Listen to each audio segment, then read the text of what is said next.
Have you ever noticed how strange we are? We can spend hours imagining a better life, a healthier body, a new career, a dream we've carried for years. We picture what it would feel like to finally become the person we've always wanted to be. And then, when the moment finally arrives to take the very first step, something invisible pulls us back. The application stays unfinished. The message goes unsent. The alarm is snoozed. The notebook stays closed. We whisper the same promise we've whispered 100 times before. I'll start tomorrow. Tomorrow becomes next week. Next week becomes next month. And one day, we catch ourselves wondering a question that quietly follows millions of people through life. If I want this so badly, why do I keep getting in my own way? Most of us have blamed ourselves at some point. Maybe I'm just lazy. Maybe I don't have enough discipline. Maybe I'm afraid of hard work. But what if we've been asking the wrong question all along? What if the part of you that keeps choosing comfort isn't trying to ruin your future? What if it's trying to protect you? Because your brain has one job it has been perfecting for hundreds of thousands of years. And surprisingly, success isn't it. The strange part is, it isn't just the big dreams. It happens in the smallest moments too. You tell yourself you'll go to bed earlier tonight, but somehow, you're still scrolling long after you meant to stop. You promise you'll finally have that difficult conversation. But when the moment comes, you smile, change the subject, and tell yourself, maybe another day. You stay in a job that drains you, because at least you know what tomorrow looks like. You stay in a relationship that stopped feeling like home a long time ago, because the thought of starting over feels even scarier. Sometimes we even miss people who made us unhappy, not because they were good for us, but because they were familiar. If you've ever done any of these things, you're in good company. Most of us have, and that's what makes it so confusing. Why do we hold on to what hurts us? Why do we delay the things we say matter most? Why does the life we imagine so often lose to the life we already have? It's tempting to believe the answer is simple. Maybe we just don't want it enough. Maybe we're lazy. Maybe we're afraid of hard work. Those explanations sound convincing. Until you notice something. The same person who procrastinates on their own dream can spend hours helping someone else chase theirs. The same person who avoids one difficult conversation can show incredible courage when someone they love needs them. The same mind that freezes in one situation, you can be remarkably brave in another. So maybe this isn't about laziness. Maybe our minds aren't working against us. Maybe they're working exactly the way they were designed to. And if that's true, then understanding your brain might be far more powerful than blaming yourself. Imagine you're walking through a forest, thousands of years ago. Every sound matters. Every shadow could be a predator. Every unfamiliar path could lead to danger. In that world, curiosity could cost you your life. But familiarity meant survival. The people who rushed toward every unknown risk didn't always live long enough to pass on their genes. The ones who paused, who stayed close to what they knew, who treated uncertainty with caution, were far more likely to survive. For hundreds of thousands of years. That's the world our brains adapted to. Not offices, not smartphones, not job interviews, not first dates, not starting a business, not posting your first video online. Your brain was built for a world where staying alive mattered more than standing out. And here's the fascinating part. Your brain doesn't always know the difference between physical danger and emotional danger. To it, being laughed at, being rejected, failing in front of other people, or stepping into a completely unfamiliar situation can trigger many of the same ancient alarm systems that once kept our ancestors away from real threats. That's why your heart races before giving a presentation, why your stomach tightens before making a difficult decision, why your mind suddenly finds dozens of reasons to wait until tomorrow. It's not because your dream isn't important. It's because your brain has quietly mistaken uncertainty for danger. And once that alarm starts ringing, something remarkable happens. Your mind becomes incredibly creative, not at helping you move forward, but at helping you stay exactly where you are. Suddenly, you're too busy. Or maybe you need to do a little more research. Maybe next Monday would be a better time. Maybe after the holidays. Maybe when you feel more confident. The excuses sound logical, because your brain isn't trying to deceive you. It's trying to protect you. The problem is, the brain that evolved to protect your life can't always tell when it's protecting your limits instead. Think about the last time you stood at the edge of a big decision. Maybe it was accepting a new job, moving to a different city, ending a relationship that had quietly run its course, starting a business, walking into a gym for the very first time, or simply introducing yourself to someone you admired. Notice what your mind did. It probably didn't shout, "Don't do it!" It was much more subtle than that. What if you're not ready? What if you fail? What if people laugh? What if you make the wrong choice? What if you lose what you already have? One question became two. Two became 10, until doing nothing started to feel like the safest option. That's one of the brain's favorite tricks. It rarely stops us with force. It stops us with doubt, because doubt feels responsible. It sounds wise. It even disguises itself as preparation. We tell ourselves we're just waiting for the right moment, the right opportunity, the right amount of confidence. But if you pay close attention, you'll notice something almost heartbreaking. The finish line keeps moving. When we have more money, when we're less busy, when the children are older, when we know a little more, when we feel ready. It's one of the most beautiful lies our minds can tell us. Because readiness isn't usually what comes first. Experience is. Think about a child learning to walk. They don't wait until they're confident. They don't study balance for 6 months. They stand. They wobble. They fall. They cry. And then they try again. Somehow, as children, we accepted that falling was part of learning. But somewhere along the way, many of us began believing that adults should already know what they're doing, that making mistakes means we're not good enough, that failing says something about who we are. So we protect ourselves. We stay where we're competent, where we're predictable, where no one can watch us struggle. Without realizing it, our comfort zone begins to shrink our world. Not because it's a prison with locked doors, but because it's a home we've become too afraid to leave. And that's the quiet irony. The place that once gave us safety can slowly become the place that keeps us from discovering who we might have become. But here's something we rarely stop to ask. Why does one person see an opportunity while another sees a threat? Why can two people stand in front of the very same open door, and only one of them walks through it?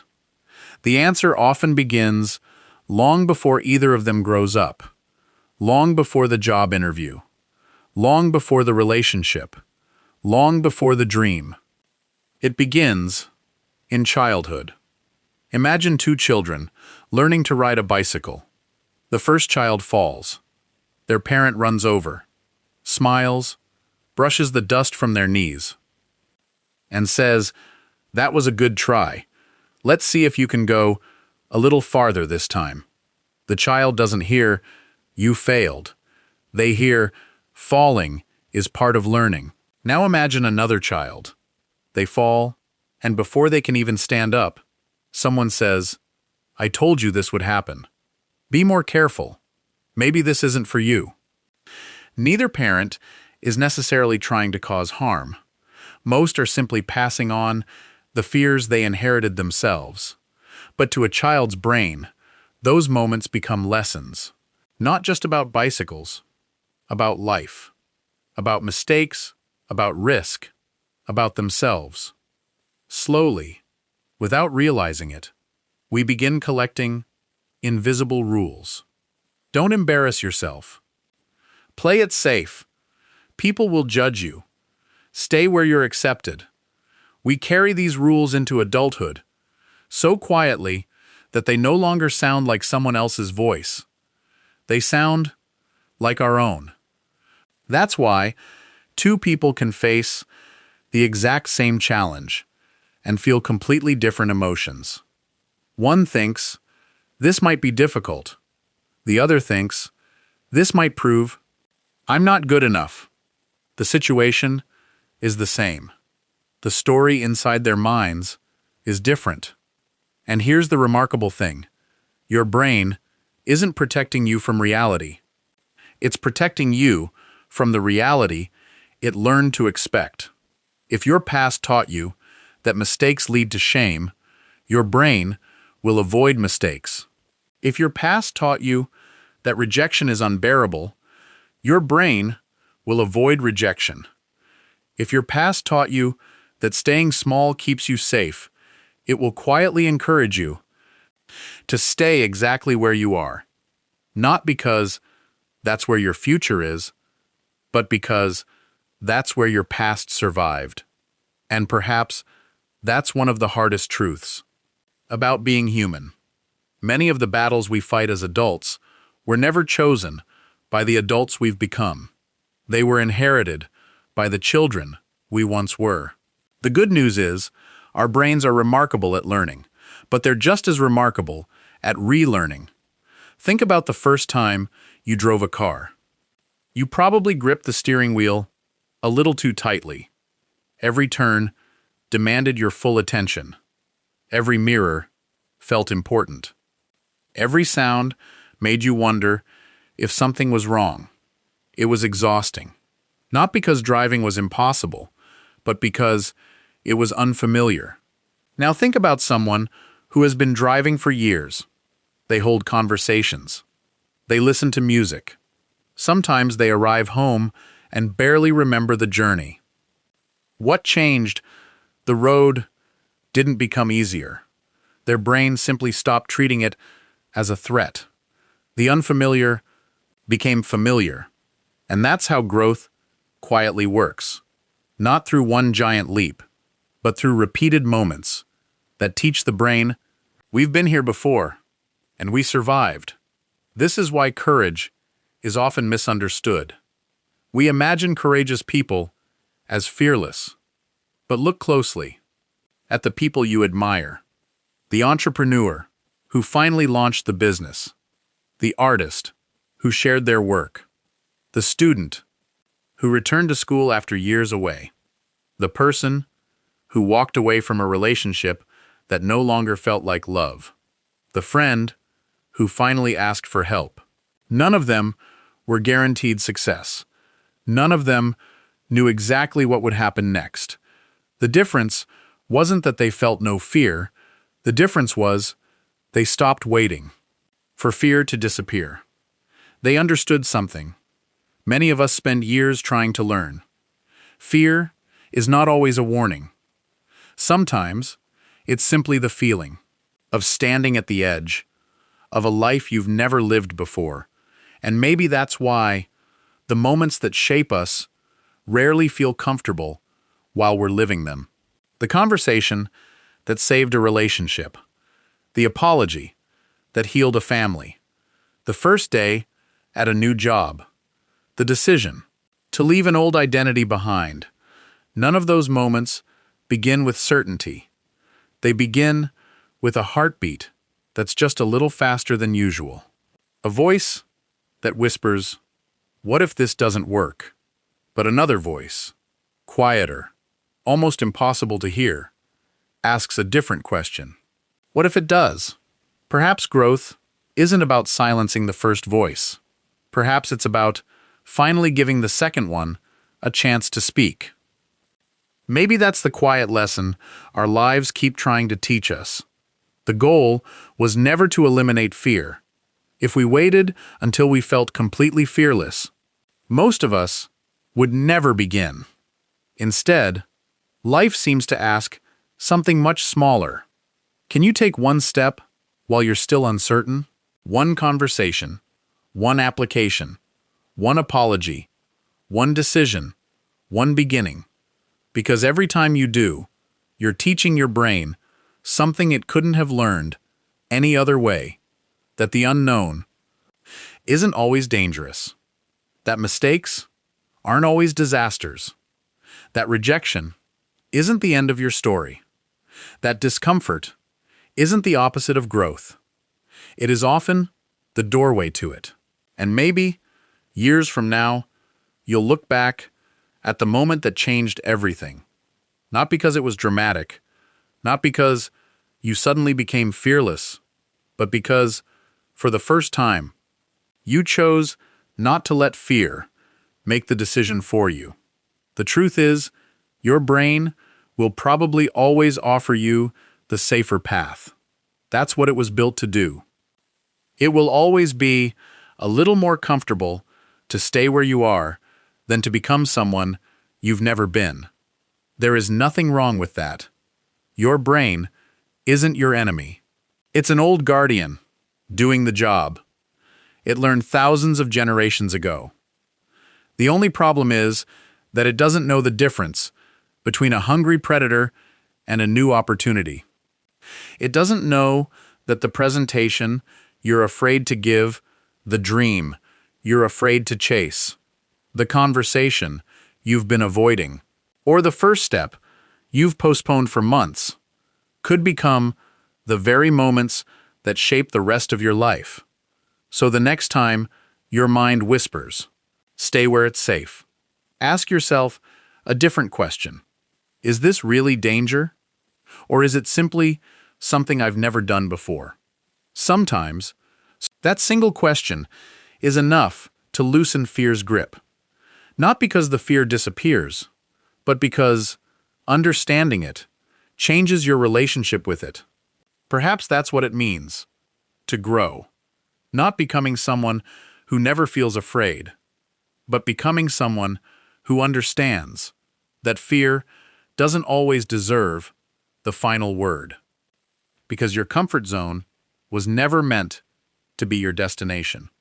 It was only ever meant to be the place you began. And maybe the life you've been searching for has been waiting just outside the door. Your brain has been trying so hard to keep closed. If this video helped you see yourself a little differently, I'd love for you to join us. Subscribe to Project Human and share this video with someone who might need to hear it today. Because sometimes, understanding ourselves is the first step to changing our lives. Thank you for watching. I'll see you in the next one.